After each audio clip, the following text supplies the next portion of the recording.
Wild Rivers. Oh, yeah, Are you gonna that do comes that's first. first? Sure. Yeah. I was on dispatch study. So. Okay, we'd like to welcome all of you to our workshop. And if you would stand and say the pledge with me, I would appreciate it. I pledge allegiance to the flag of the United States of America and to the republic for which it stands, one nation, under God, indivisible, with liberty and justice for all.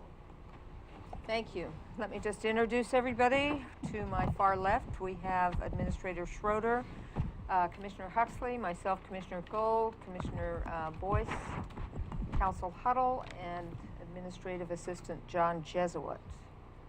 And first of all, are there any amendments to the agenda? Mr. Schroeder? Madam Chair, I'd like to, under Section D, discussion items for the workshop, I'd like to switch and have the TLT ordinance brought to the board first and then the employee manual second. Okay. Any other amendments to the agenda? Hearing none, could I get a motion to approve the agenda as amended? Chair, I'd motion to approve the amended agenda. Can I have a second? Second, Chair Gold. Okay. Call for the question? Aye. Okay, so we're going to start with the presentation, the Lower Rogue Watershed Council. Kelly Timchak, who's the coordinator, and I'll let you do your thing. Be sure you get in the microphone. This one here or this one here? We'll get in there. Whichever one's more comfortable. Whichever one feels right. Yeah. Okay. Thank you, Commissioner Gold, and thank you, Commissioner Huxley and Commissioner Boyce, for having us today. As you said, introduce your other two? Yeah, absolutely. We is the presentation going to come on somewhere? You might have to do something to make that happen. Yeah, I sent it ahead of time, but I have a jump drive also. My Okay. apologies. Thanks, guys. You might have to do something. That's great. Yeah. Well, we can go ahead and introduce ourselves. I'm Kelly Timchak. I'm the Lower Rogue Watershed Coordinator, and I'll let Liesl introduce herself. I'm Liesl Coleman. I'm the District Manager for the Curry Soil and Water Conservation District. And I'm Miranda Gray. I'm the coordinator for the South Coast Watershed Council. And we'll talk a little bit more about, thank you, sir. Talk more a little bit about this later, but we all make up together the Curry Watersheds Partnership. So we all three work together out of the same office to create efficiencies and really help us streamline our work and our funding. So we hire all of our staff there with the Soil and Water District. All right, let's get there.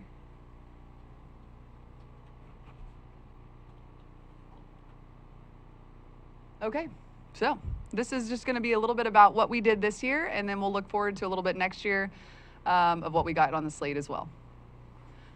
Hi, good morning. What we have first, this is sort of on the Lower Rogue Watershed Council side, but we do this with internal staff, and the South Coast Council also participates in a lot of this work.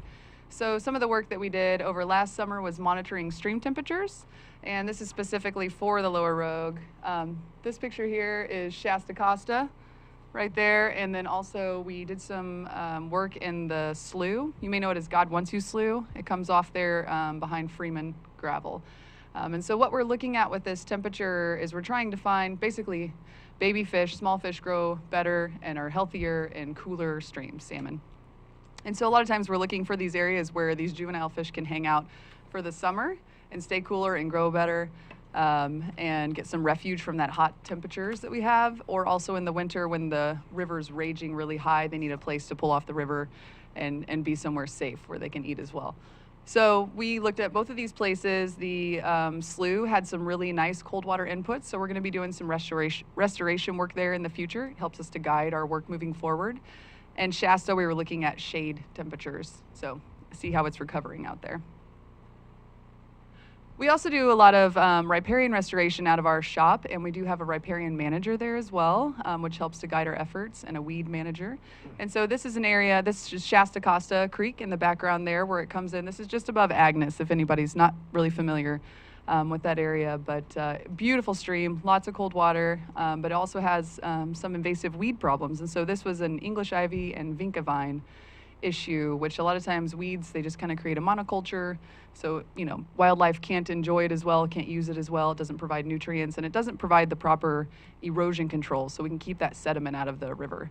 And so this is an area where we removed it on the left. You'll see that's all vinca vine and then some ivy.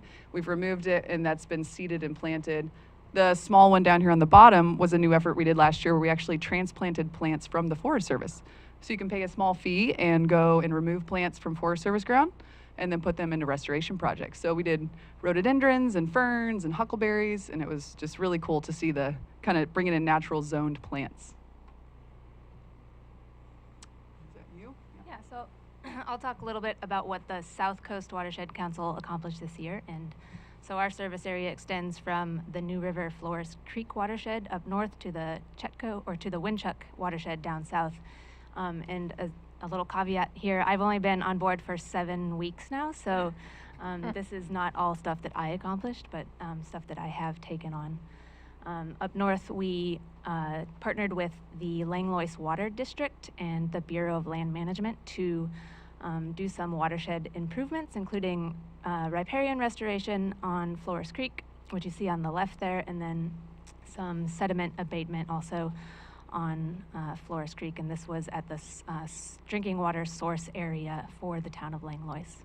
We also installed about 40 log structures on Flores Creek to improve fish habitat and also promote bank stability.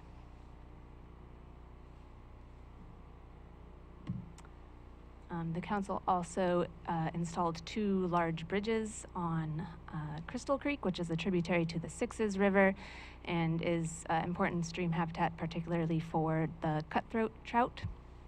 So these big bridges open up about a mile of habitat in total and also provide a crossing for livestock and vehicles on this private ranch here.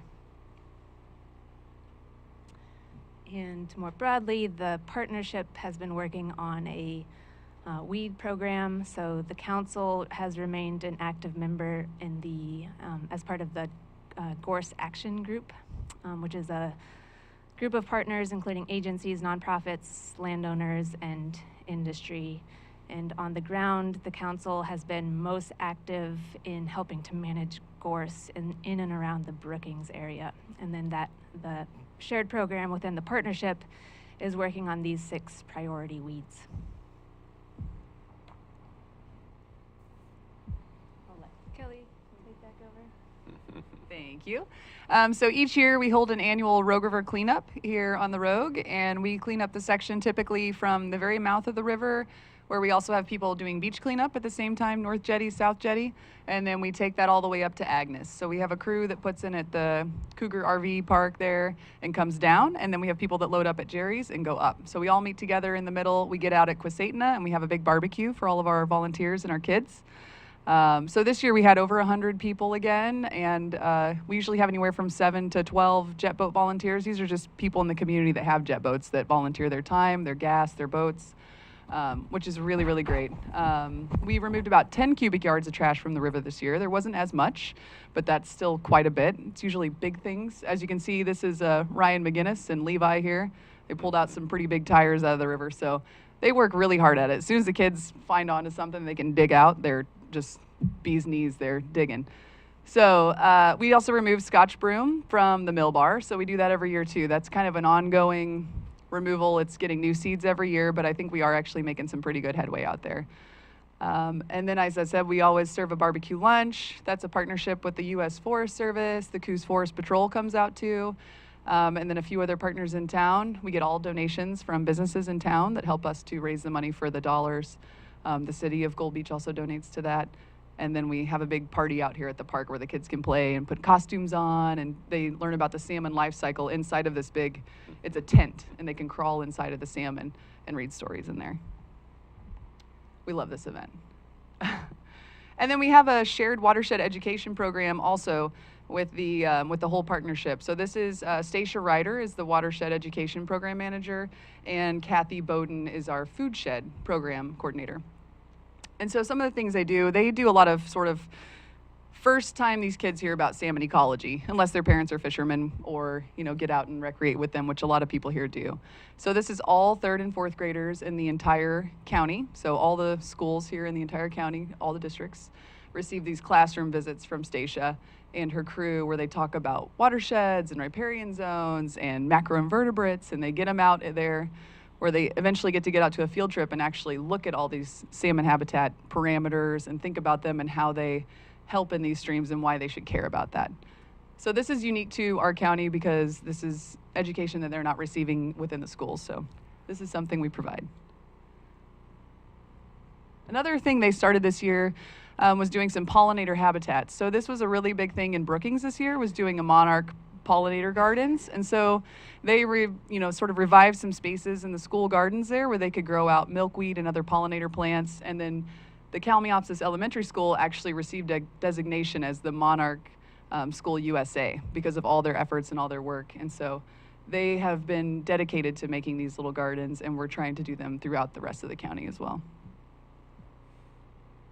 Another super cool program, I think, is the food shed program. So this is sort of your farm, your food, your watersheds, and how that's all connected.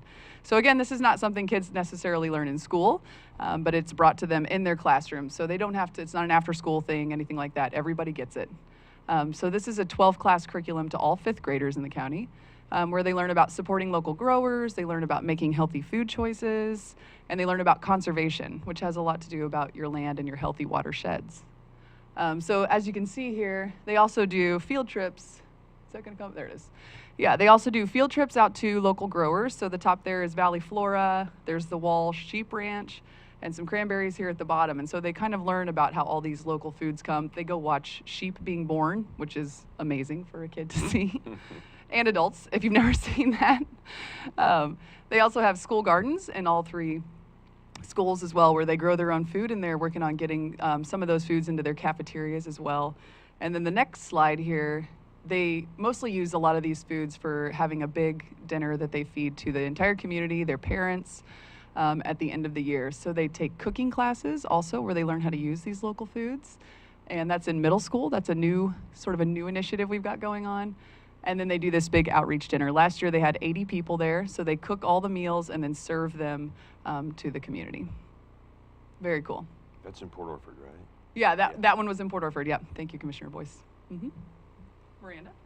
Yeah, and I just wanted to touch on quickly some of the important efforts that took place over the past year to make sure the South Coast Council in particular remains a sustainable organization within the county.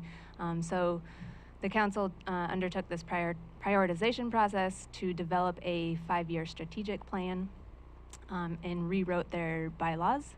And also acquired some really important capacity funding from the Wild Rivers Coast Alliance and OWEB to make my position viable, but also to just make sure that the council continues to run. And then we also brought on 2 new council members, which is always a big accomplishment, and we'll continue to build it up in this coming year.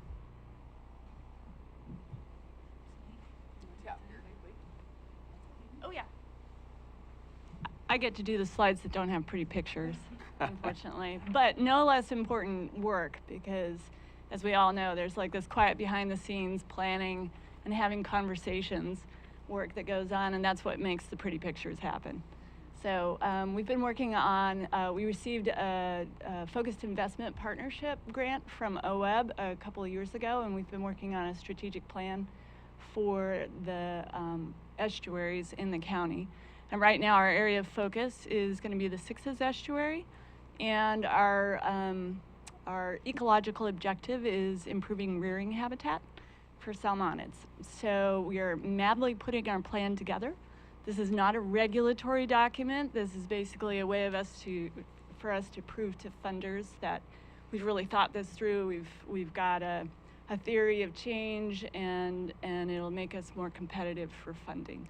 We hope ultimately to go after a larger OWEB focused investment implementation grant down the road. That grant, if successful, can bring in up to $6 million over a 6-year period in work. So keep your fingers crossed. Lots of good stuff happening there. We have lots of partners, but our chief partners are the Prairie Watersheds Partnership, ODFW, and the Wild Rivers Land Trust. Those will be kind of the core group that make it happen. Left click. Great.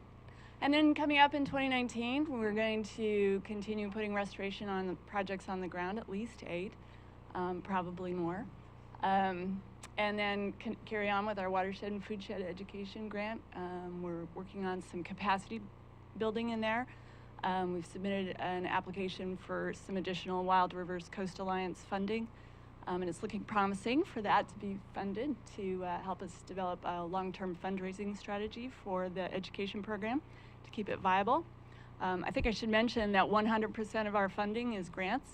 We don't have any kind of tax base for the district or anything like that. So it keeps us hopping, going after the grant funds. Maintaining plantings and removing invasive weeds, monitoring, and continuing to build our partnership organization and developing the councils. More of the good stuff, yeah. And then just talking about the impacts overall of our ability to work together. The district's function kind of in the organization is to be the administrative anchor. We're the fiscal sponsor and the employer for the organization. So I'm usually hiding in the background doing all the numbers and all of the boring legal stuff, sorry. And that frees the rest of the gang up to be out there like finding the projects and writing the grants and making it happen. And it's created a wonderful model of efficiency. Yep, we'll continue on our watershed education. We have these shared programs. A few of them were mentioned. The vegetation program, the weeds and the riparian, and the education and our monitoring. We kind of share all of that and bring resources in through all 3 organizations to make that happen. We do bring in an average of $1 million a year in grant funding, and the bulk of that does go into the county through our staff. We keep people employed, contractors, and procurement of goods. So, and we partner with countless agencies to achieve uplift. We're kind of like eHarmony for watersheds. We connect people together, and that's us. Anything else to say? Yeah, that's it. If anybody has any questions, we're happy to Questions? take them. Commissioner Boyce? Just thank you, Ms. Coleman, for the work you do on the grants. That's the first time, though, on the invasive species, which I really appreciate the work you do on that, too. That is something, the more I learn, the more I realize I don't know. I've never heard it distinguished, though, between invasive species and invasive weeds. Is that something that you're dealing with, or are they different categories, I guess is what I'm asking? We're mostly dealing, I think, with weeds, because species would also include, you know, like mud snails and the mussels that come in. And I don't know if we're doing a whole heck of a lot with those species. We have not tackled those yet. It's been weeds. Maybe we just refer to them all as weeds. Yeah. Oh my Yeah, God. that's right. Right now we're doing the plant version of the weeds, but not the animal version. I also should mention that the district is the weed control district for the county. So that's one of the roles that we fulfill as well. So do you go to homes too? If we have grant funding, yes. And right now we do have grant funding that will allow us to treat certain kinds of weeds on private and on public lands. I was just noticing I've got a lot of those my place. So. Yeah, yep, that's right. Give us a call. We've got a guy. Actually, we have 2 You guys. guys are weed busters, huh? That's right. That's right. Any other comments from the commissioners? Okay, thank you so much, ladies. Great Good work. presentation. Thank you very much. Okay, next. Who did we're- the logo? Her husband and Oh. Weasel together actually did it. That is really nice. Okay, next up, we have the transit lodging tax ordinance. Administrator Schroeder.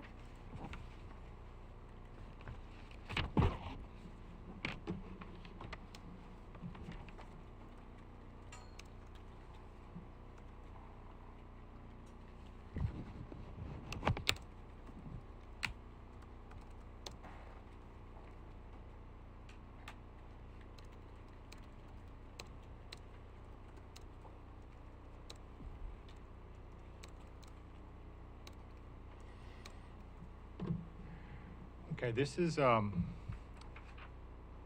packet for those who are following along. This is what's on the website. So I'm just going to walk through this.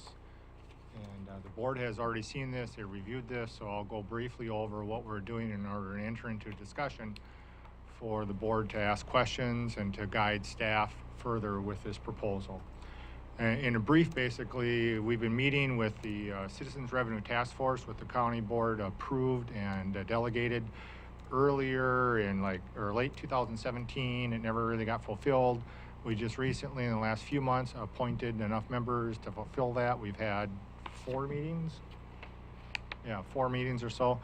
And as you're well aware, one of the things that the transit and lodging tax had been worked on by the fair board themselves and the Friends of the Fair.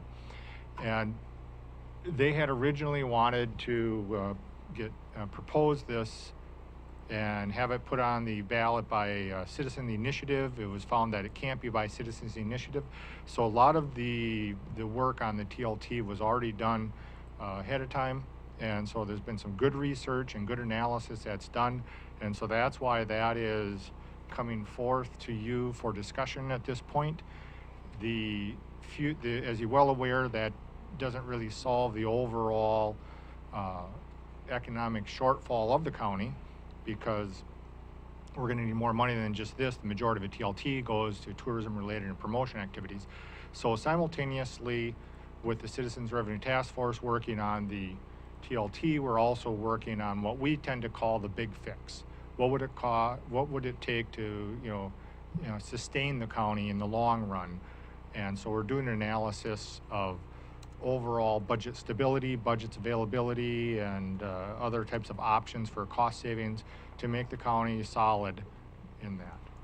So with that, I'm just going to go through, there's a couple memos in the front which kind of briefly talk about that. Mr. Huddle put a memo together that talks about some of the legal aspects of it, which you have had the opportunity to review.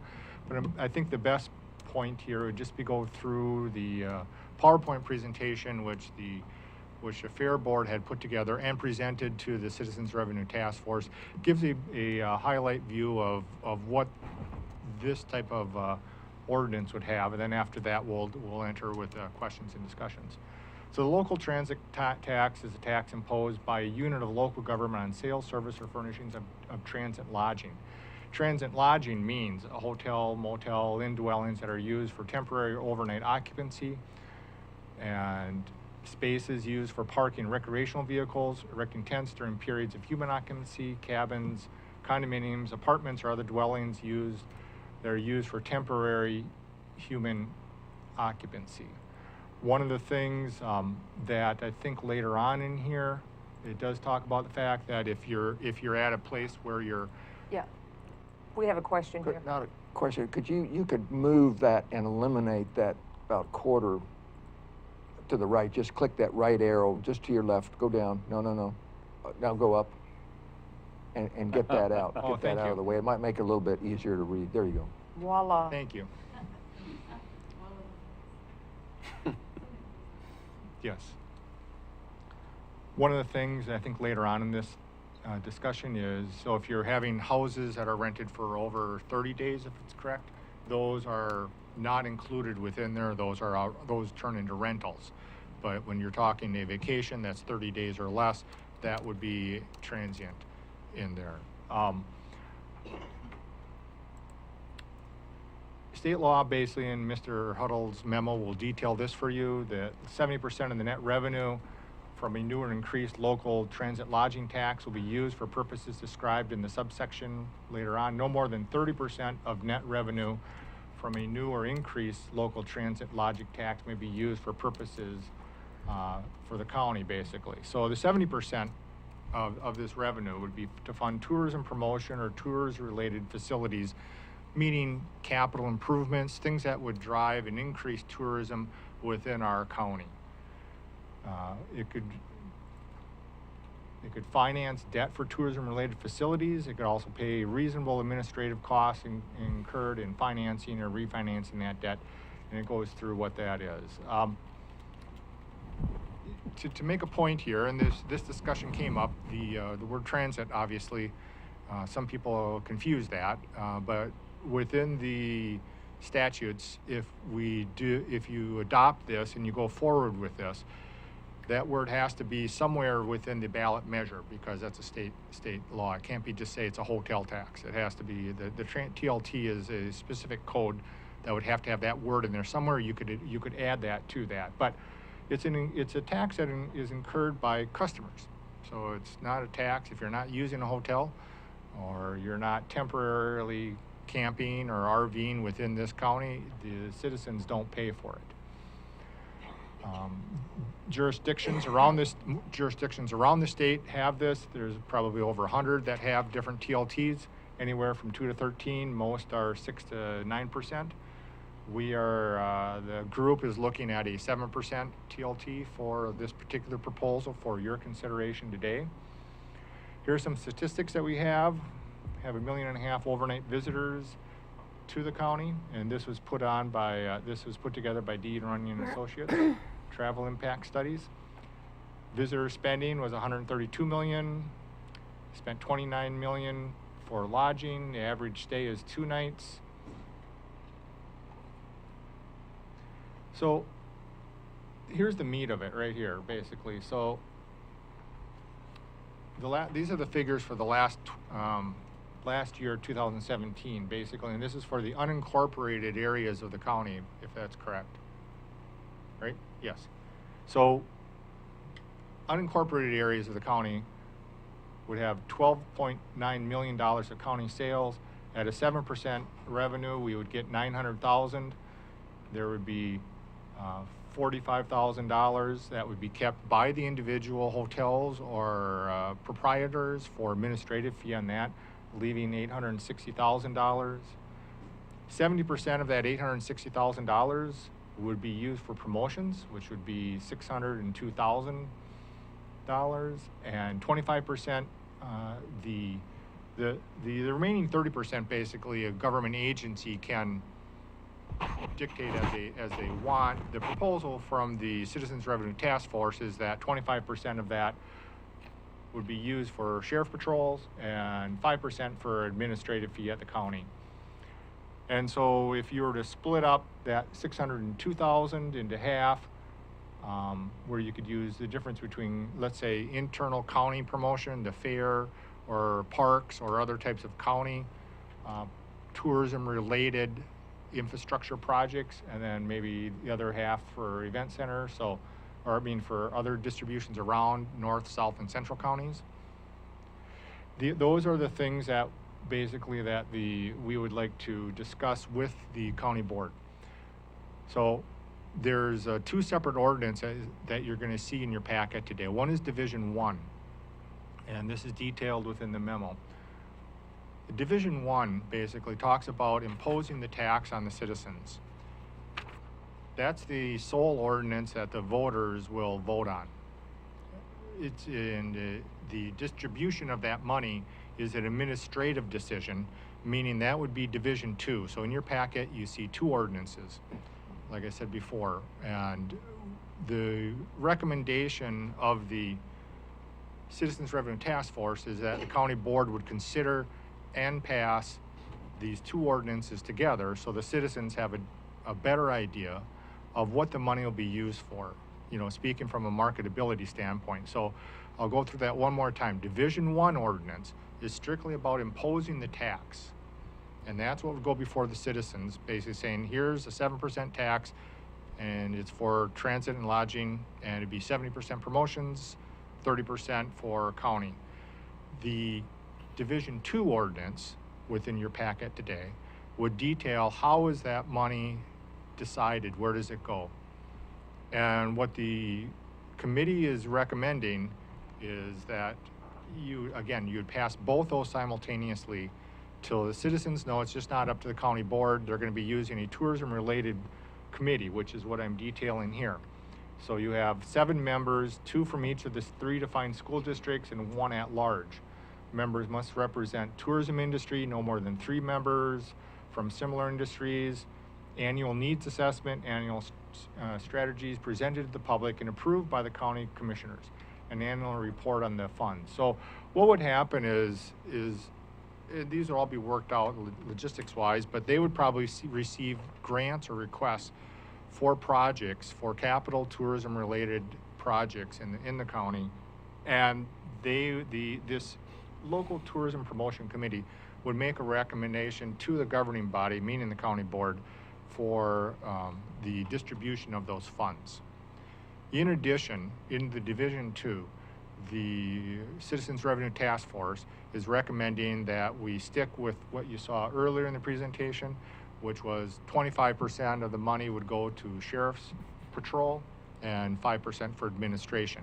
Technically, that money could go somewhere else, but we feel that would be the best and highest use of that 25% that comes back to the county. Again, that would be a board decision. The board could change their mind if they didn't support that type of distribution of that money, but this will be the recommendation of the task force itself. There's also a local review committee which would oversee the policy and regulations of this. This would basically be legal counsel, accountant, TLT collector, and 2 members at large, and these would basically hear appeals concerning this tax. There'll be questions that will arise probably on what's applicable, what's not applicable, what's included and what's not included, and basically this local review committee would hear those appeals. So with that, we would basically enter into the Division 1. And so this is your ordinance that talks about imposing the tax on the tourists coming into our county. And it's really not overly complicated. I think this is just a flat, I think one of the issues the county board would want to consider is, do they want to have a 7% or a 6% or a 9%? Though all that type of analysis would be something that the board could direct staff and going back to the Citizens Revenue Task Force to analyze. I will say that we will be having a Citizens Revenue Task Force meeting at 2 o'clock on Friday the 14th to basically incorporate any feedback or any questions that the county board has today, so we can analyze that and come back based on the direction, because ultimately this will be a county board decision that you will vote on to put onto the ballot. The goal of this whole thing is to basically put it on the ballot for the May election.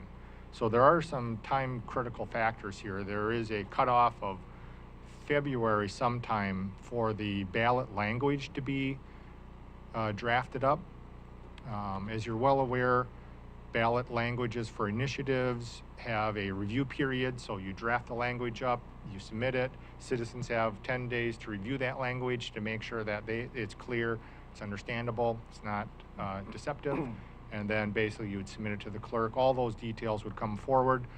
This is just a workshop here. We would make a more formal presentation on the timelines if and when the county board wants to bring this up for a vote. So we're flying at a higher level today, just kind of fill you in, see what kind of questions you have. Again, this is still Division 1. It talks about, again, the 70%, funding tourism-related, finance debt for tourism-related facilities. The balance would be used for general fund and costs incurred in collection, and the remaining 25% would be used for the sheriff. So this would be basically the only details that citizens would vote on would be this highlighted yellow area.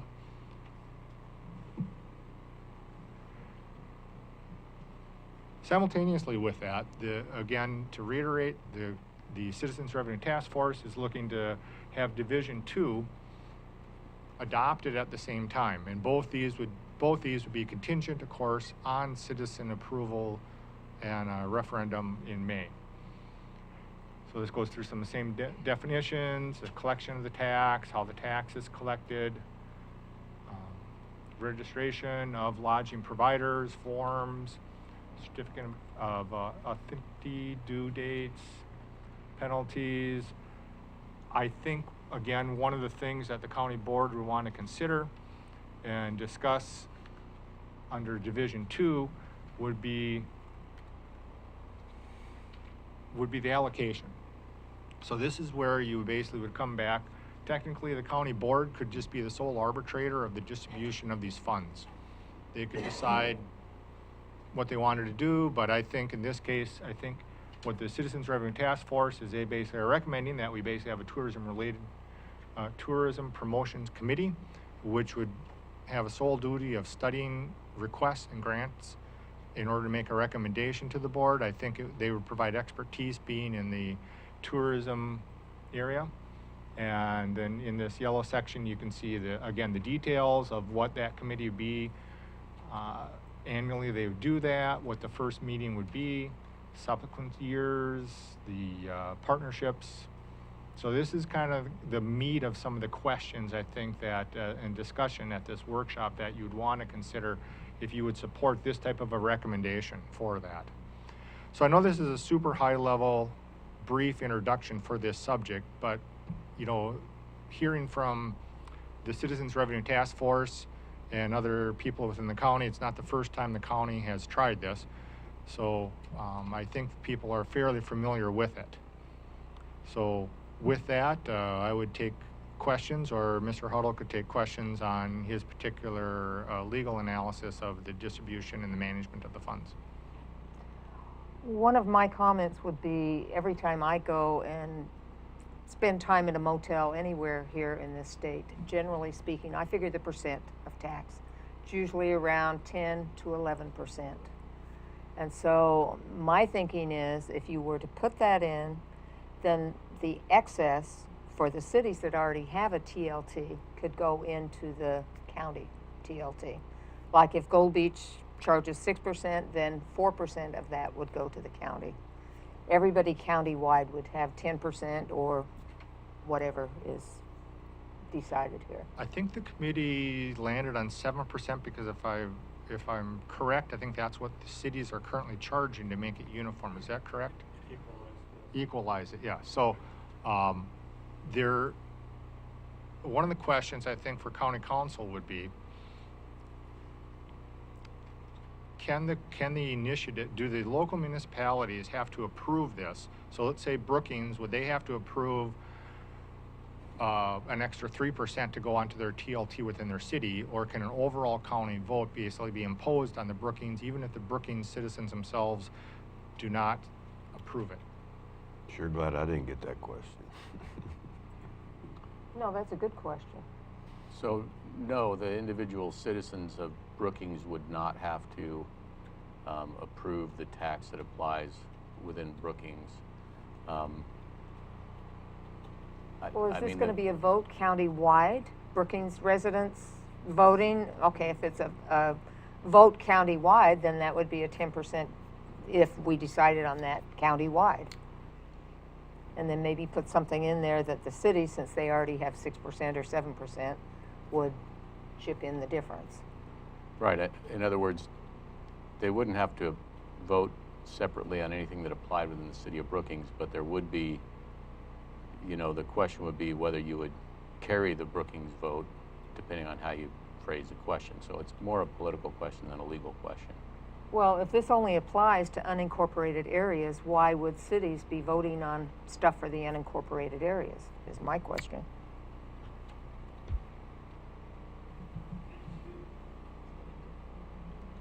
Well, I think it'd just be on the general ballot. So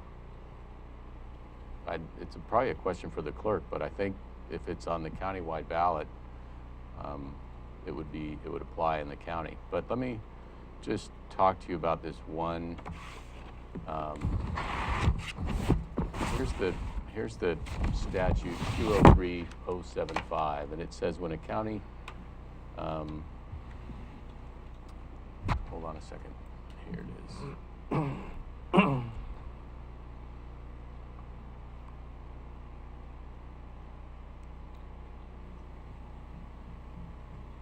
So it's actually 203.040, and it says except by consent of the governing body or electors of a city. So maybe perhaps the answer to Mr. Schroeder's question is yes. Here's what it says: except by consent of the governing body or electors of a city, and except in cities not regularly operating as such through elected government officials. I guess that means unincorporated cities. Ordinances adopted under 203030 to 203075 in exercise of the police power shall not apply inside an incorporated city. So when we're adopting ordinances, they don't apply inside an incorporated city unless approved by the voters of the incorporated city. But yeah, they're voting on it. That's interesting. I would ask the clerk that question. I don't think the county carves out cities when we do elections, but that's a question for the clerk, how they run them. I know we're doing a special district election, and that's only going to be the members of the district and the proposed annexation to the district, but that's a separate standalone idea there. Right, and when you do city councilors, it's only for the city, so it could, you know, they could carve out whatever, I would think. It was also brought to my attention by Dave that there currently is a 1.8% state TLT. So the unincorporated areas and the cities are already collecting that 1.8. So when you talk about going to the 10%, there's already a 7% plus a 1.8%. So they're at, So that'd be 8.8. yeah, if that's correct. Is that permanent, that 1.8%? Do you know? Okay. Okay. Yeah, and like I say, if Like one of the the state's committees gonna want to give come up that and up. talk about it, you know, or have questions, like I say, I'm a little new to the game here, so. Okay, well, I'm kind of getting in the minutia here, I know. Commissioner Huxley? I'd like to hear county council review his memo and summarize his memo. Oh, okay, thank you. And this memo that I wrote went to, you heard part of Mr. Schroeder's explanation was that when a ballot title is prepared and the ballot measure is submitted, there's a time to review whether it meets the legal requirements to go to the voters. And one of the things that gets reviewed is called whether the proposed ordinance is legislative or administrative. The general rule is voters can only adopt legislation, and the Board of Commissioners would administer the legislation that's adopted. So the court cases have analyzed whether ballot measures and things proposed to be voted on by the voters are administrative or legislative. So the last time Curry County put to the voters a transient lodging tax, it had two components similar to this one, a ordinance imposing the tax and then an ordinance implementing the tax or administering the tax. And in that case, the ordinance, and that was, I think, July, August 2015.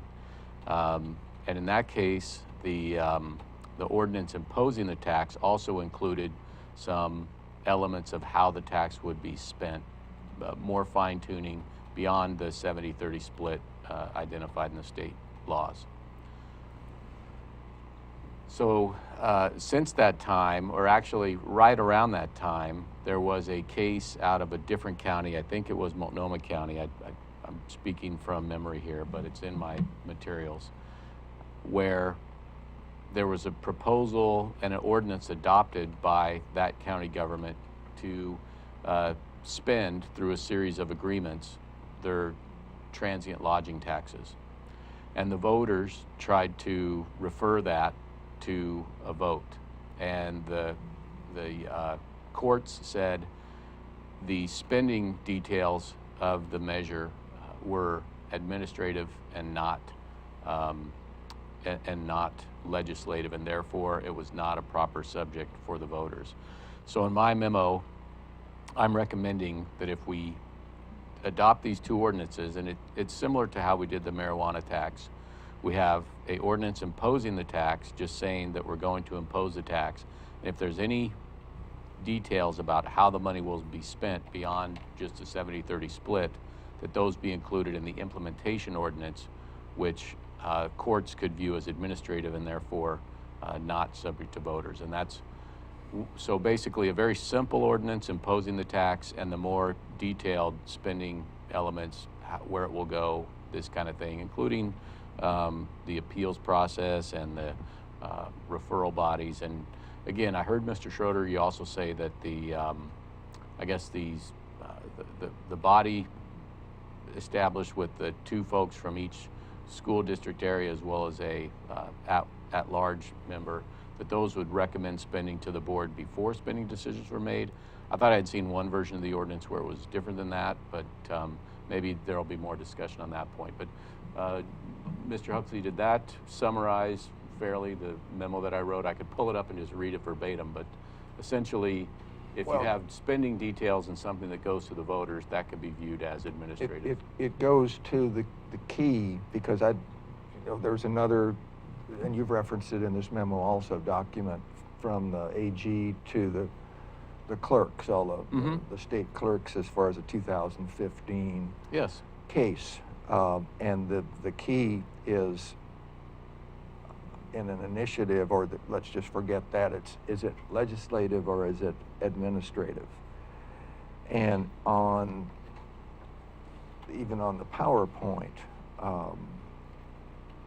on page,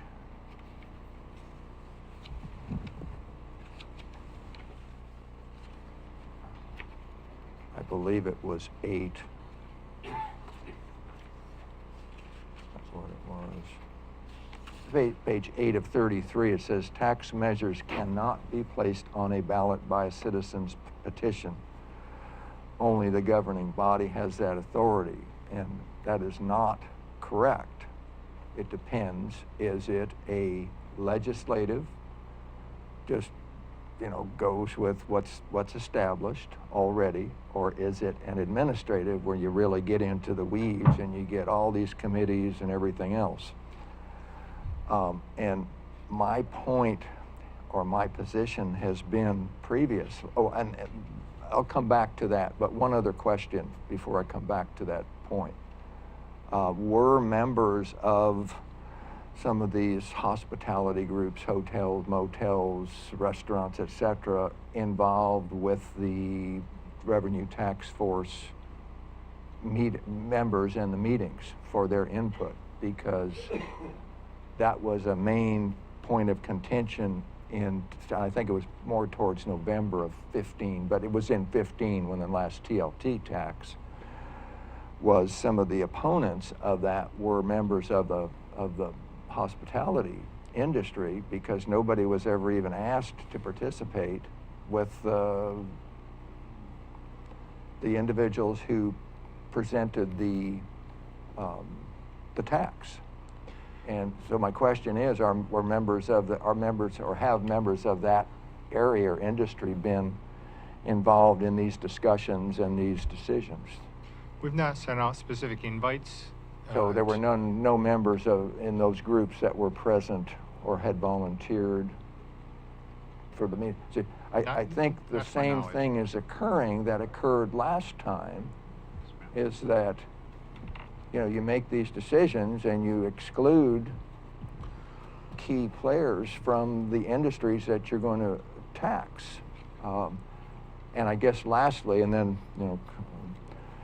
my position has been and still remains, is that because of the universal failure of tax measures over the last, when I say universal, I think without exception, over the last 10 to 15 years, that a citizen-driven initiative would be much more likely, in my opinion, to pass than a 2 or 3 member Board of Commissioner directive that something be put before the voters again. Where an initiative, you're required to have in the neighborhood of 1,000 signatures. And you get that many people that are involved, and I think there's a very good, much greater chance that whatever that initiative is, because it is citizen-driven, would be likely to pass versus not. So again, Well, to I answer think we're two doing. questions- to answer a couple questions, Carl basically is going to talk about the hotel input. Right, yes, if I may. Carl King, Nasika Beach. I am the chair of the Citizens Revenue Task Force. And at our meeting on November 9th, the second meeting we had, the task force voted unanimously to propose the two ordinance system with specific allocations in the first ordinance between the fairgrounds, if you will, the event center, and the rest of the industry, with the advice of County Council that that would not be appropriate. At our meeting on November 30th, we revisited that issue and voted to support what you see in front of you, one that imposes the 7% tax and then has the 70% and the 30%, with 25% of the 30% going for road deputies.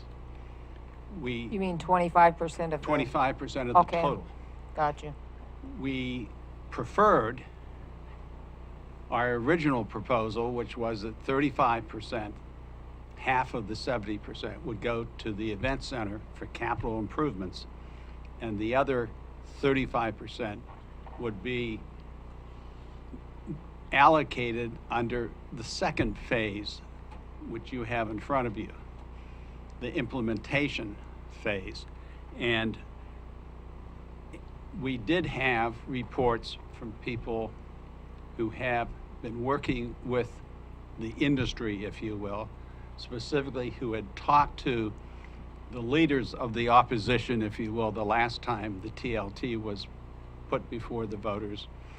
And we make that recommendation comfortable that the industry, while no industry likes to have anything like this imposed upon them, that you're not going to see the opposition this time as we saw the last time. Now, the one thing I need to emphasize is that on November 30th, we did not reconsider the implementation proposal. And the proposal we felt was one that answered some of the complaints of the industry the last time. The last time the tourist industry said, we know better how to spend our money if we want to promote our business.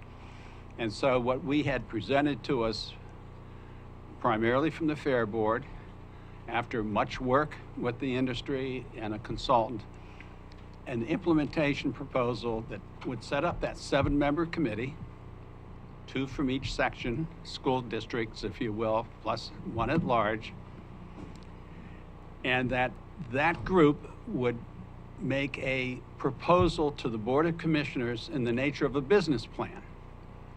It would recommend to your board the parameters and the areas of emphasis that 35% should be put to. And if your board agreed to that, then that 7-member committee would actually make the decisions how to spend the money. That if your board recommended that of the 35%, 5% go to enhance a certain type of tourism, that then the committee would decide who would get grants out of that to address that need. And frankly, the reason we think that is key to this proposal is that no one in the consensus of our task force believes the voters will vote yes on a proposal that hands into the hands of the county commissioners with no other controls other than budgetary controls, $900,000 or $600,000. It's just not going to happen. That money has to be earmarked. And the proposal that you'll see in front of you, I think at the last subparagraph of what's yellowed, is a specific thing that says there'll be no, you cannot direct grants or earmark when you vote on that marketing budget, if you will. That we think that is very important.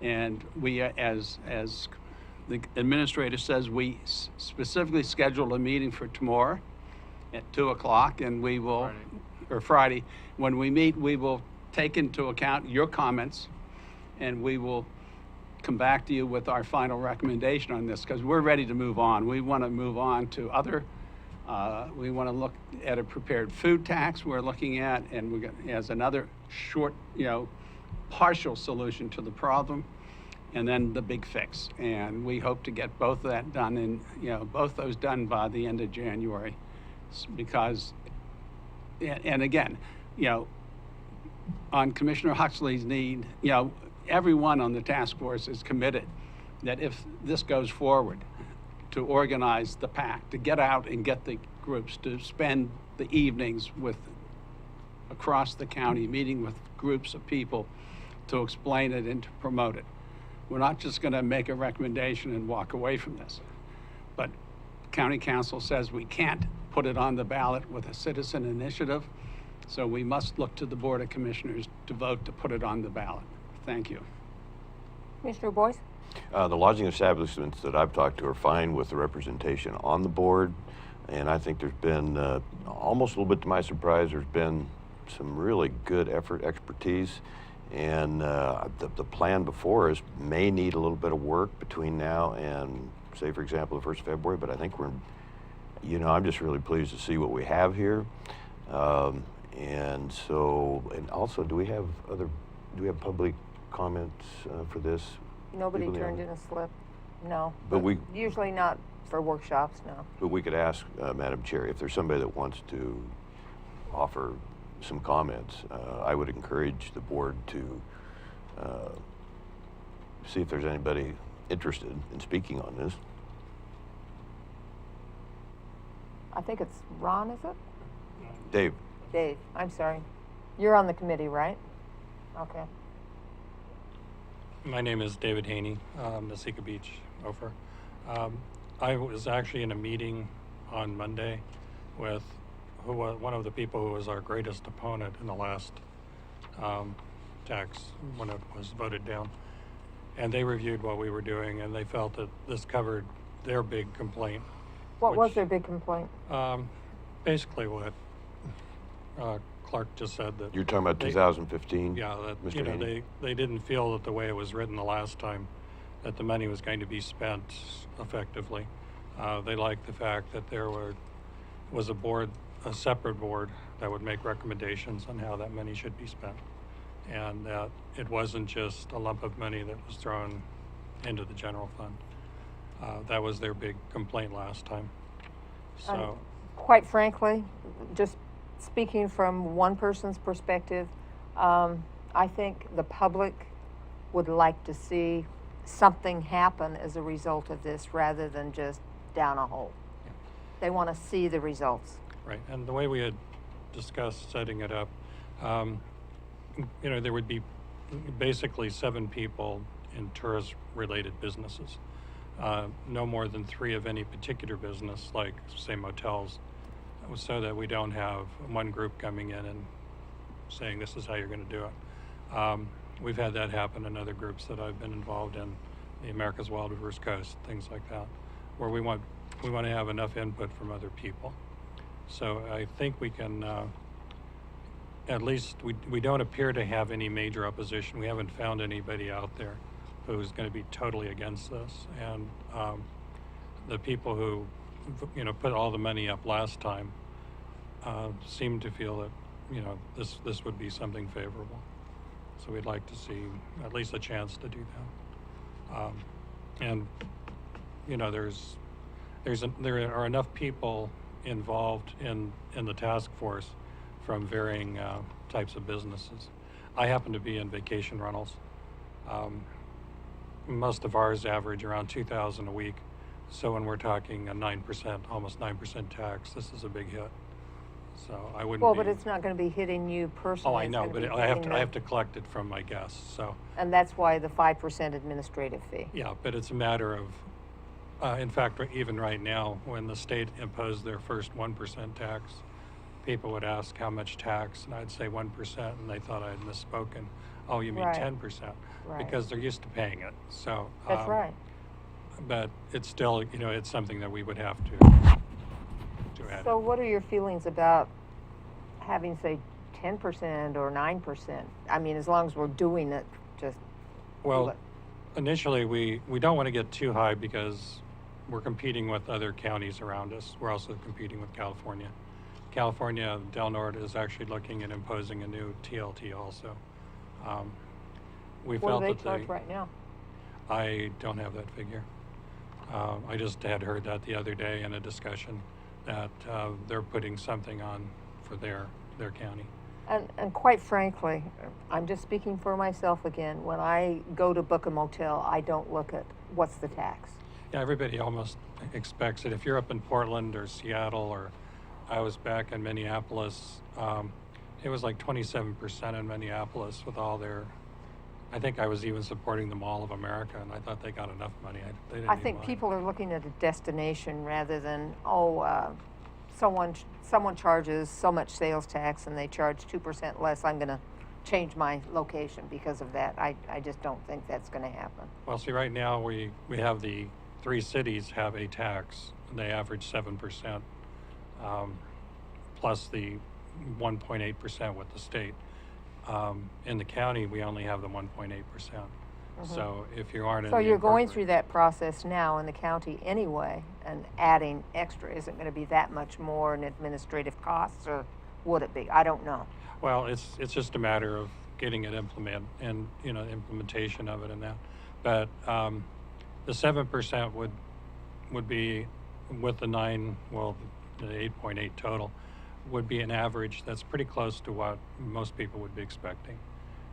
If we go too high, it's nice to have the extra money, but are we accomplishing what we really want, which is to attract visitors? Well, and I'm sure you've discussed it Yeah.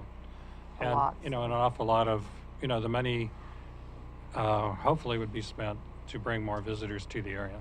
And as I've explained, I was talking to court the other day, you can get somebody to go anywhere one time, but your advertising dollar doesn't make any money until they've returned the second, third, or fourth time. And then you've actually made some money on them. But up until then, you are just throwing the money away, hoping somebody shows up at your doorstep. Yeah, I don't think it should all be spent on advertising. We don't personally. either. However, because of the way it's set up with Gold Beach and Brookings, especially, Port Orford's is pretty small. We could tie in with some of their advertising that they're already doing, and make it a little bigger bang. But we were thinking more along the line of having this available to improve facilities, make things better. We don't have any groups out there right now that are actually looking at doing new things because they haven't had anything to work with. So, Well, if you look at the ports, I'm thinking of the port of Brookings Harbor. Yeah. If you compare that with, say, the Bandon port or some of those other ports, it's a diamond in the rough It is. waiting to happen. And I think the fairgrounds could also be a diamond in the rough to get the conventions that are going. right. So, it's just, if the more we can improve facilities to attract people. Right now, we bring in, for, let's say, the fairgrounds, we have smaller conventions for 150 to 300 people. Larger facility would be nice. And it isn't just beneficial for the central Curry, it's the whole county. You Well, can't I get think here. right now there really is no place in Curry County to have a big convention. That's true. Commissioner Boyce? Could you introduce some of the members of the board here, and also could somebody give a little more detail on the 5%? Anybody from the committee could do that. The 5% that you would get as a bed and breakfast for collecting county, how that works. Well, there. basically, if I collected $100 as a collector, I would keep 5% of that. When you go to the state form, it's a one-page form. You put in the amount you've collected. If you have any exemptions, like people federal don't pay the taxes, and then if people have stayed longer than 30 days, they don't pay the taxes. And how much you've actually you deduct 5% and you send the state the rest. And that money comes back. It just stays in my account. Actually, my owner's account. They don't give it to me, I wish. But it is basically there to take care of the paperwork and putting it together. and the county would receive a similar 5% to cover your costs of having to monitor and collect or whatever. Or one recommendation was we had talked with, in a roundabout way, with the city of Gold Beach. They already have everything set up. They could actually help collect the county tax. It would go through their system and back to you, so that we don't have to actually hire new people and vet everything. As I know the county has a problem with having people available to do extra work right now. So it's not that complicated if you set it up properly. It's just a simple form. It's almost all done on the computer. Any other questions? Thank you, Mr. Haney. Ron had a question here. Sorry. Ron? I wasn't going to speak, so sorry. No, actually, I appreciate that you've reached out to some of these hotel owners and. Ron Crook, and I wanted to let the board know that before we've been working, a separate group was working on this proposal since July, but before they even started working, we were approached by the major opponents from 3 years ago that came to us and said, you need to get busy on this proposal, a new proposal for TLT. So we had input from them from the start before we worked for 3 months. This was before the county had a committee that they've appointed. And then David and I put our names in because we were working on this other committee and presented our findings and thoughts. But I want to assure you that these opponents came to us and actually urged us to do something. And they are the basis for what you see that we presented. So I just want to let you know that we, from the very start, had the input from them. So their big concern, coming back to this, they were unsure that they would see anything for their money with that tax. They wanted it specifically specified where money is going. And of course now we've informed them that with county council's input that you only can do that in ordinance 2. The ordinance 1 that goes to the voters must just be without designating where money is going. So they understand that now, and none of us were aware of that until a month ago. So anyway, just want to assure you that we had input from some of the opponents of the measure from 2015.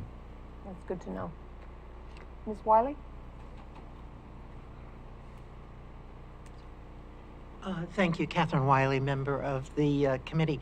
One other thing just to add, Councilor Huddle brought up the third option for handling the revenue, and that would be, correct me if I'm wrong, that the state could do it, as they are doing with the marijuana tax. And that actually, there is a potential that there then could be more than 25%. It might be less than 5% of what they would charge, if that makes sense. Does that make sense? Right, it wouldn't cost as much to Right. administrate the thing. Right, and so that's, I just wanted to bring that up. So there are options as far as the processing and processing fees. Thank you. Thank you. Good. Yeah, I don't know who you are, but if you've got something important to say, come He's on up. trouble. Trouble? I don't know whether we want Bob more. Shabante, and I'm for Gold Beach, and I've been involved with the committees here to do that. When looking at this proposal, I think this is a good thing for the citizens. When you're looking at this, it was mostly an issue we lost was on marketing the first time. There was no really support of the in favor vote last time, and it was still very close. So looking at this here, to me, it's one portion of the community that comes here and uses county services that are not paying towards county services. In addition, the way this is set up is, I think the best thing for it is to see into the facilities. Because right now, the major portion of the fairgrounds would be the major attractant to the county to bring people in. And the idea of redeveloping the fairgrounds and improving the fairgrounds to bring more people in here so we can get larger groups and improve that facilities and understanding that. So this would be one way. A lot of tax measures failed because it's always been coming from the residents and homeowners. You look at most of the things. This is not coming from residents. This is not coming out of our pockets to do this. It's coming from people to visit, and as you say, you go other places. If you go to the valley, it's 18% between city and county. So I think the level was looking at one to make it even, it's all fair, county, cities, everybody's all the same. The big problem the last time is just transient. That's why we mentioned transient. So we had to, a lot of people said, well, we shouldn't tax transients, or why do transients have to pay tax? They have no money. So it was an educational thing, and I think it would be a far better push for educational things going on here right now to do this. So visitors are coming, business owners aren't paying this, they're actually getting paid. If you go to California, you fill out that tax and you don't get paid for it, you just don't get to do business. So at least we're offering something here to do that. And I think the other impact you can put on here with the sheriffs, my thought is that with the sheriff, the patrol deputies part in here, it's still a kind of a tourism related, because we have more tourism, it's going to impact the sheriff's department. So that's going to help. And I think people will see that, and if we get this thing and we see facilities getting improved to attract people that get here, you can have great bells and whistles, internet, great pictures to do, but when they get here, if they don't see nothing here to do, then they don't return, they don't come back. So I think this is one way to help us develop our assets here, be important for the community of the whole county, here, people coming from south, people coming through north, and it'll work. So that's what we're looking at. And I think that was if you look at what it actually was when we looked at the voting stuff, it was very close. And it was because of the advertising they had against, and we no longer have that opposition on that. So I see it as a very good thing to do it so people can understand. And then, yes, we'll look about the big picture that it's not going to fund everything that we need for the county. But if this gets through and the citizens see what's happening, they see some improvements, stuff like that, they say, hey, we see things that happen, that make things down the road a little bit more palatable to help out later on.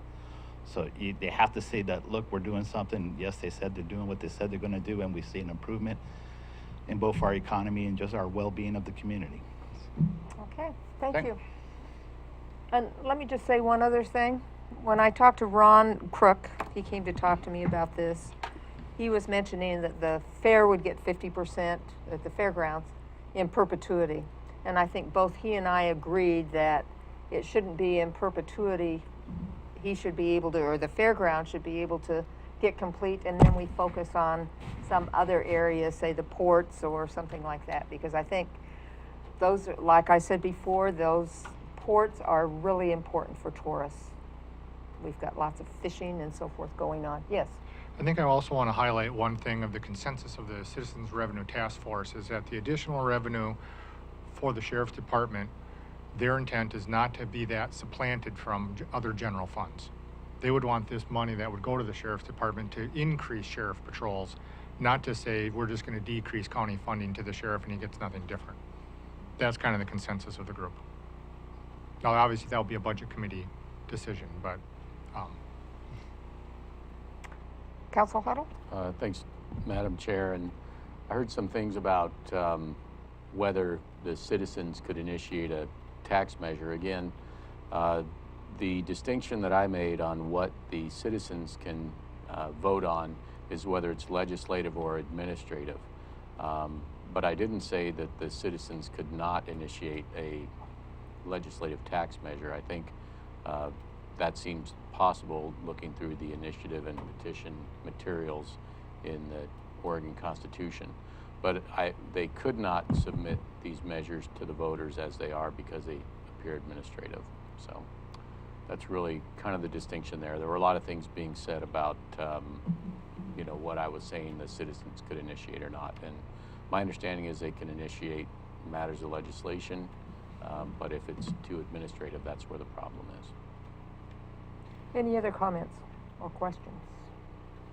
Is there any changes that that you have or questions about the proposals as you've read through it?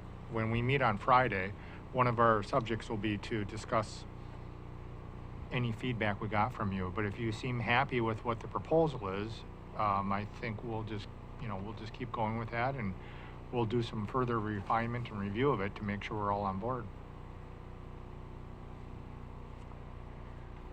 Commissioner Boyce? Just a quick comment. The only thing I have not a reluctance or apprehension, but just a concern, any kind of real or perceived division in the county, just if there's some way that it, and I'm not saying this hasn't been done, but if it can be worded to make it a benefit, and I think to some extent that's been done, but to make it a benefit to all the county, with, yes, the emphasis on the event centers, I understand, was the original plan here.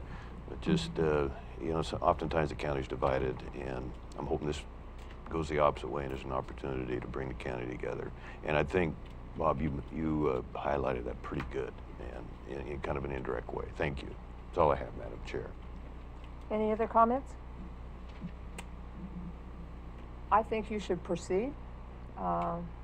It's well thought out, so that's my opinion. Any other comments? One other comment from one of the committee members, Bill Ostrowski. Bill Ostrowski from Gold Beach. One thing I think that's important, we talked about a PAC, getting out and talking to the people before this gets to the voting stage. That is one of the main things that we're going to be working on, is that forming that PAC, getting the word out to the voters of the importance, how the money is going to be used, how it will be administered, and so forth. But one of the more important things is that the PAC needs to know that the commissioners are behind the proposal. That you guys are united in this. Because that's going to go a long ways in making sure this thing gets passed through the voters.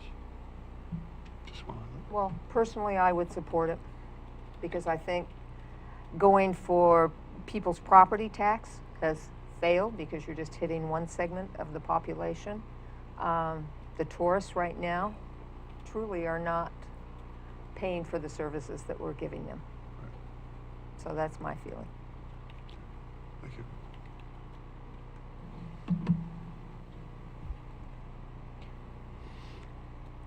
Commissioner Boyce? Well, just to make sure that by being quiet, I don't disregard Mr. Ostrowski's question. Yeah, I'm very much in support and appreciative of the work that's been done. It's almost a culmination of several years that has been somewhat refined here. So, yeah, I don't know if the board's going to be united, but I certainly stand with your positive comments, Commissioner Gold. Thank you. Any other comments before we go further? Okay. Then we'll move on to the next thing on the agenda. Thank you for coming, all of you that are working on this issue. If you want to slip out, that's up to you, because we're getting to the fun stuff now, the employees manual. And Julie You Swift. guys would be excited. Julie Swift, if you're listening, could you come into the room?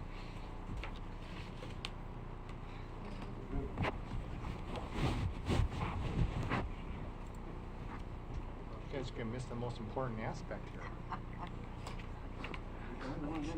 Yeah, you bet. Yeah, but we'll see you Friday.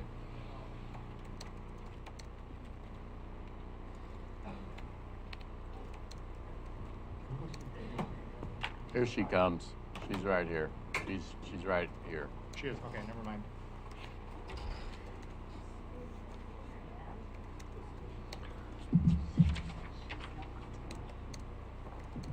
Okay. Next item on the agenda is the employee manual. So this has been worked on by Commissioner Huxley, Council Huddle, and HR Director Swift, although I don't know what your real title is. Personnel Coordinator? Okay. Anyway, so they've been working on this for the past 6 or 8 months.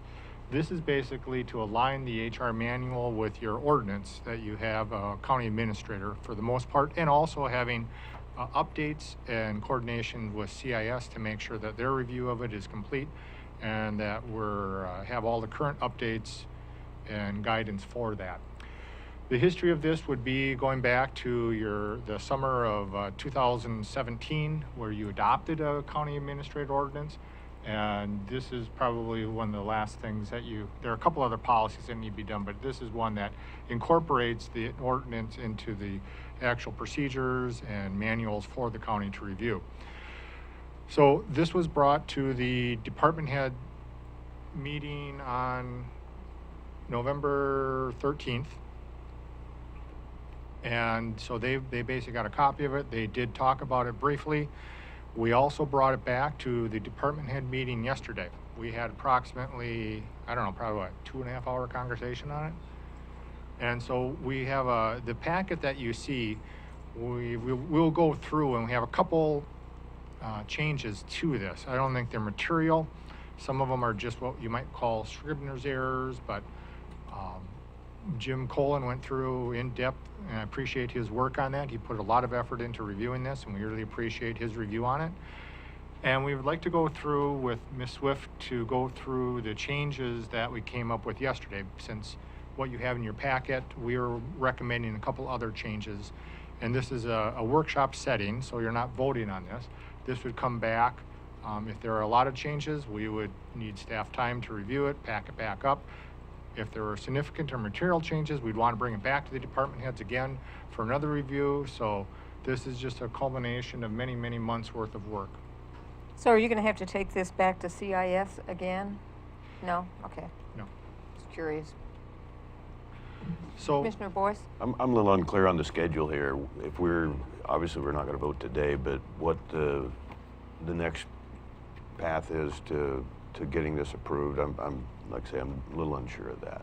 So kind of a time sequence if you can. Yeah, so based on how much change there is, if we don't have a lot of changes to this, I would probably just bring it back to the board at the next board meeting.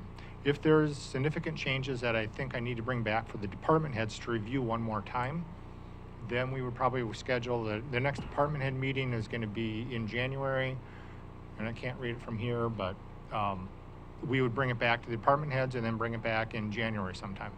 So that would be before the new board? No. Well, it could be before the new board or after the board, based on, again, how many changes are done. But did you get some other elected officials yesterday, and I honestly don't know the answer to this question, that wanted it not rushed or the appearance of pushing it through on the last bit of, governing time here? So I presume you got some of that pushback on that and said, what is the hurry? There does seem to be an urgency here, and I don't understand personally myself. You're not sensing urgency from me. I'm just going the normal process on it. Okay, wouldn't it make sense though to wait to the new board if it's?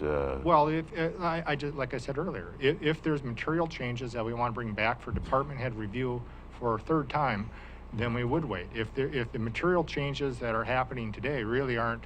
If there's no real material changes. Isn't that what you got yesterday? And isn't that going to take some time? And it's 133 pages of rules. That's why we're at this workshop here, which is we basically will walk through this document with you and Ms. Direct question, if I may, Administrator Schroeder.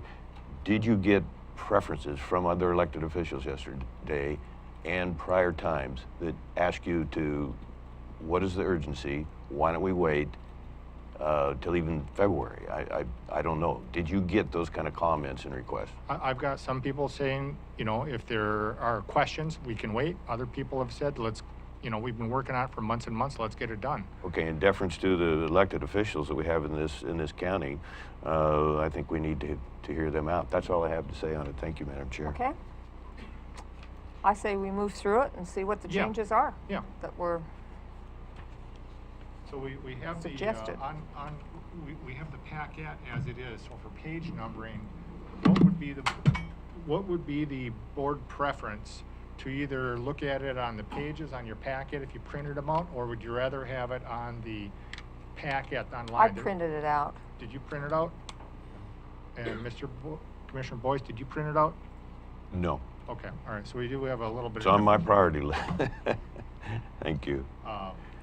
Okay, so maybe we should go to the, since the other two did the actual one, it might align better to actually just go with this. I'm not gonna be your mouse driver. Well, actually, I could if you want. Okay? Yeah. So good morning, Commissioners. Julie Swift, Payroll and HR. And as we said, Jim Colin did take time to go through, and he had several suggestions and comments, and I've incorporated what I could. So if we go first of all to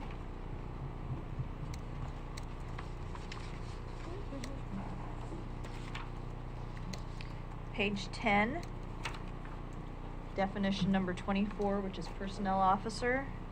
Is that page, okay, wait till you Page- get there and see if we're dealing with 10 of the total Yes. PDF file or page 10 on the rules? Page 10 of the rules. So this is still the revision on 10/20/18 Yes. then? So that's what we're dealing with, okay. The last one that I sent out. You're scrolling through the packet right there, right? No, I'm on the Word document. Okay, I apologize. Because these two Thanks. commissioners had printed off the Okay. Word document.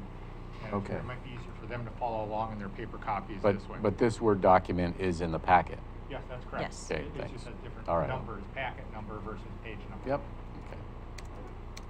Okay, Okay. so the comment on the way that the definition of personnel officer was written. This would be number 24 here on the screen. Mm-hmm. So, personnel officer is a position delegated responsibility to assist the county administrator in the administration of the personnel rules and to perform other personnel administration duties as assigned. They preferred moving county administrator to a different place. So personnel officer is the position the county administrator has delegated responsibility to assist in administration of the personnel rules. So just moved it to be the position that the county administrator has delegated, and not so much that it's the person just delegated to assist the county administrator. So just to reword and move that Yes. term or those two words in a different location in the Yes. paragraph. Yes. Yeah. Okay? Okay. And as we go through there, we'll just go through them and highlight them, and if you guys have concerns, let us know, so. One concern that was brought up by the Teamsters Union. What page here? Page 16, I'm sorry. Page 16, item small e, the top of the page. Keep it right there. So where it says the county administrator and county legal counsel shall have access to all personnel. So this article has to do with personnel files and who has access and what goes in and what it contains. And the Teamsters Union had brought up concern prior to this wording. It said the Board of Commissioners and county legal counsel have access to all the personnel files. Teamsters didn't like that. They want that if any personnel files of their employees are going to be accessed, they want to be notified about it, and they want to know. They don't want anybody just going in and looking through somebody's personnel files for whatever reason. I put this question out to LGPI to find out what other counties, if they have this kind of a language in there. Some do, some don't. Some people don't have it. Others have yes to both positions. Others have yes, but only with the employee's permission. So it's kind of varied. Particularly the sheriff doesn't like people having access to their employees' personnel files. What would be the reason? So it was proposed that we just take out that section, because if the supervisor is going to have access to the personnel files of their employees, if the person in question or person whose file wants to be viewed is a department head, then the county administrator, as that supervisor, would be the one to have access to that person's file. So question, and I'm thinking of as an employee, would the employee always be aware when someone is accessing their personnel file? well, they should be, but not necessarily exactly, not the way this is written. So there would have to be, you know, and for anyone to come in and say, hey, I want to look at all the personnel files, that's not appropriate. One of the things that was done when we had our CIS HR review a couple of years ago was they recommended 2 files on each person. You have a personnel file, which is information that would be considered public information, evaluations, discipline, application, anything without personal private information. And then you have a confidential file, and the confidential file would have those things as well as any sign-ups for health insurance, W-4, anything with social security information, that kind of stuff. So I have 2 files currently on every employee. So there's the personnel file, and then there's the confidential file.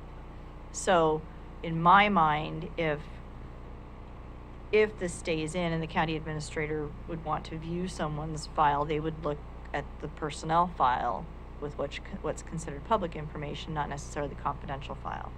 So if that makes a that's public difference. information, and public could access that at any time, or? If a public records request was made, potentially. Oh, okay. But no, because the public doesn't just to come in and view the files for the heck of it. Right, they'd have No, to, it would be put in a request. right. So- So But typically, the information in a personnel file is a matter of public record. I did look this up after some conversation.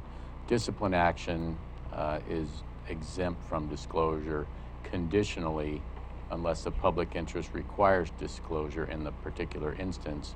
And then public records, so the public records law has 2 types of exemptions: conditional exemptions and then straight out exemptions. But again, both of the ones I'm talking about here have conditions to them. So personnel files are not exempt from disclosure. Those are subject to disclosure unless there's evidence or documents of personnel discipline action. And then what is also exempt from disclosure is information of a personal, not personnel nature, such as kept in a personal, medical, or similar file, if public disclosure would constitute an unreasonable invasion of privacy. But then it says, unless a public interest by clear and convincing evidence requires disclosure, the party seeking disclosure would have the burden of proof, etc. And then under that one, it says, a request for disclosure of records described in 192.355 must include the name of individuals for whom the information is sought, statement describing the personal information being sought, a statement that shows by clear and convincing evidence why it's required. And then it says, upon receiving a request for personal information, a public body shall forward a copy of the request and materials submitted with the request to the individuals whose personal information is being sought, and to any individual representative of each class of persons whose personal information is being sought. So the state law seems to already require, if it's personal, then the employees would get notice. If it's just, their application, their employee evals, those kind of things, most likely not personal. So again, and then having the existing personnel regulations already allowed county council and the Board of Commissioners as a, body, not an individual commissioner, to review it. So really all we've done in this is change from Board of Commissioners to County Administrator. And so therefore, it's not that big of a change from how we've been doing things in the past. But the department heads did, besides just the sheriff, did want to restrict commissioner, council, administrator access to county personnel files. Right, they wanted to actually remove that item E. So, as county council, you're fine with that, removing that item E? Is that? Well, not really.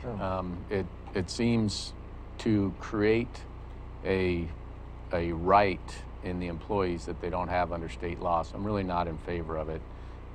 There's no evidence that it's ever been abused, so I don't see the reason to change it.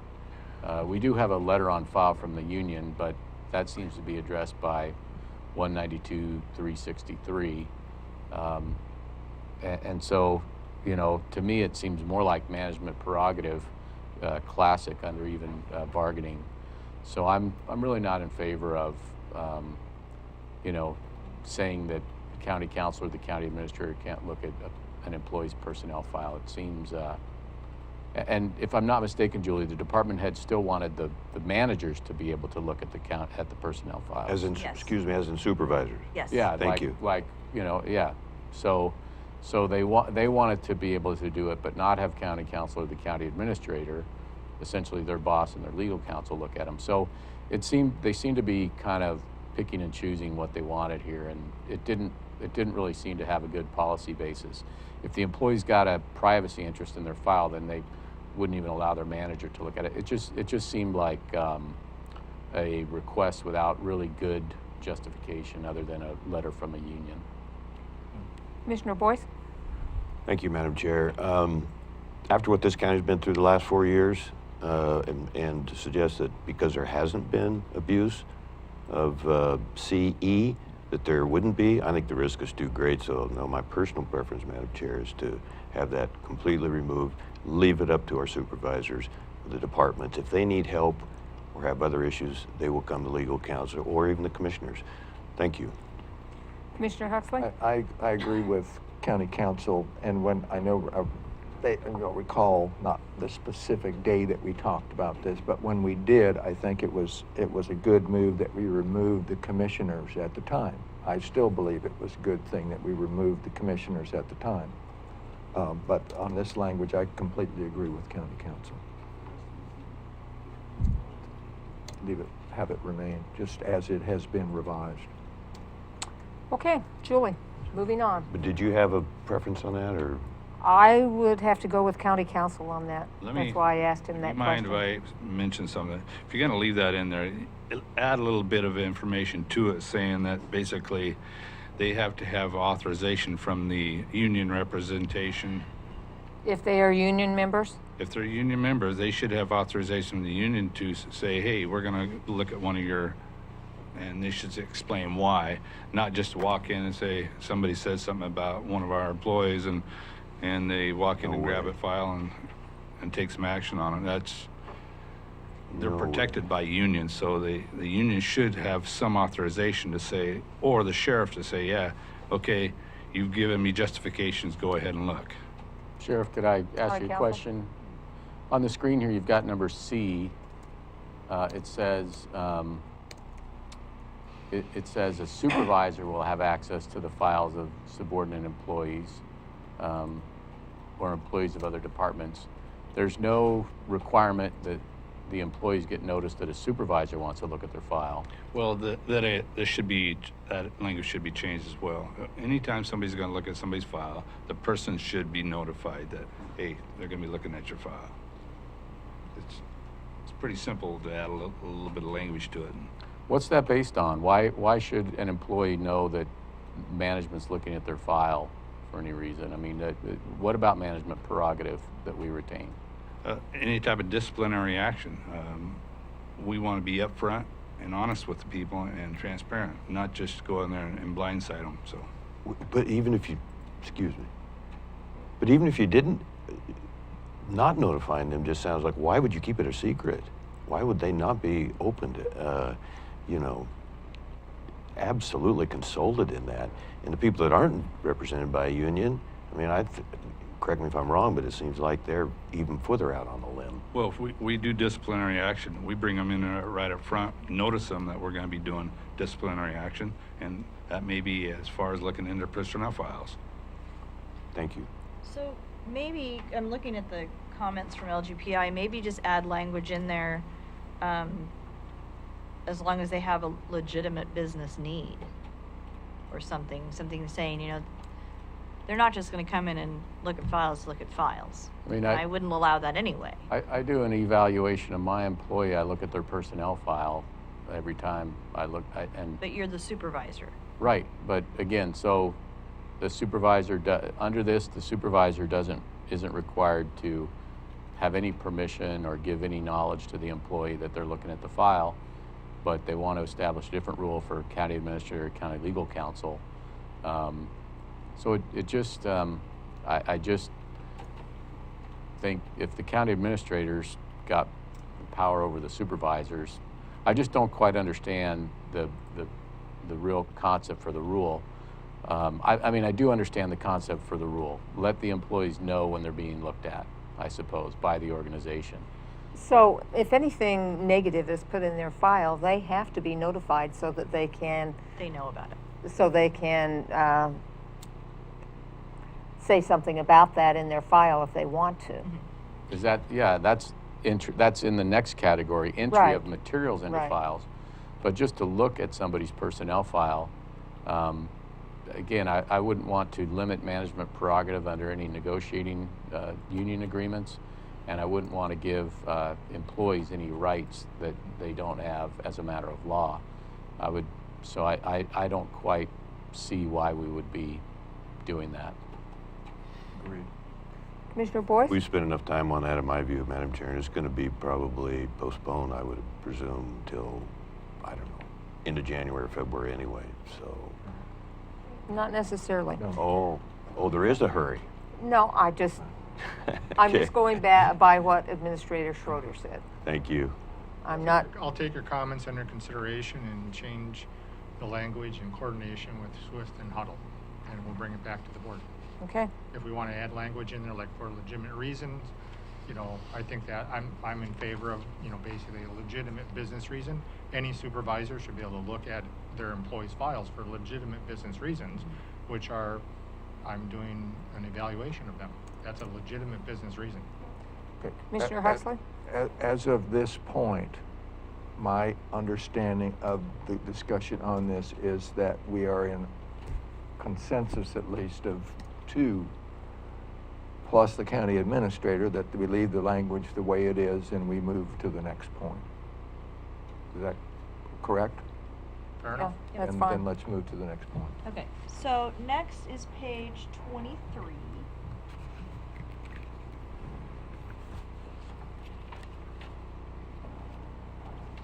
And in the previous version, on section A, we had a sentence that said, the compensation plan shall provide reasonably competitive ranges of pay for each classification of employment as determined by, that would be the county administrator. And we had removed that in the new one, and the request was that we put that back in.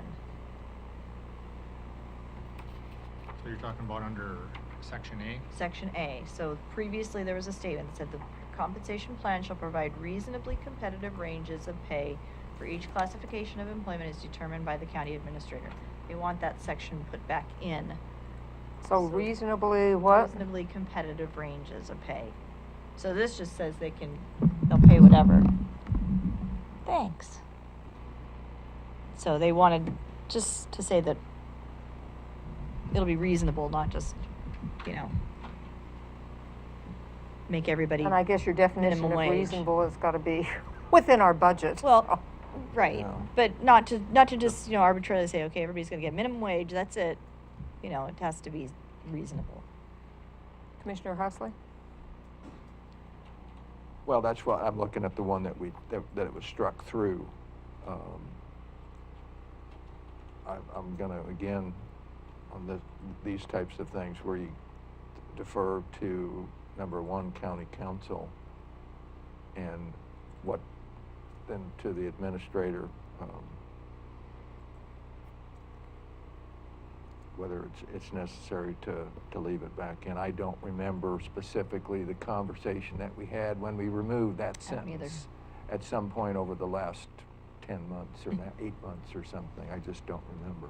It was a consensus of the department heads to add that back in, and I have no objection. Yeah, I didn't either. I Okay. couldn't recall why it Okay, was well, removed. then I'm good Okay, with it. Then let's do that. Next page 24, Article 10, we had quite a discussion on entrance salaries.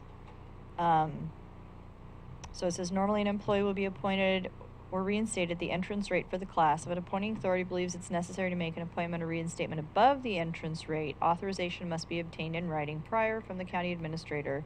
They wanted to take out or the board prior to the effective date. So the sheriff wanted, because the sheriff, when we changed the whole process of department heads not having to bring every hire to the board, and we went through the personnel action form instead, and then they put a moderate hiring freeze, so everything had to come before the board, but the exception was the sheriff, because he couldn't wait to hire, 4 weeks or whatever, hire people.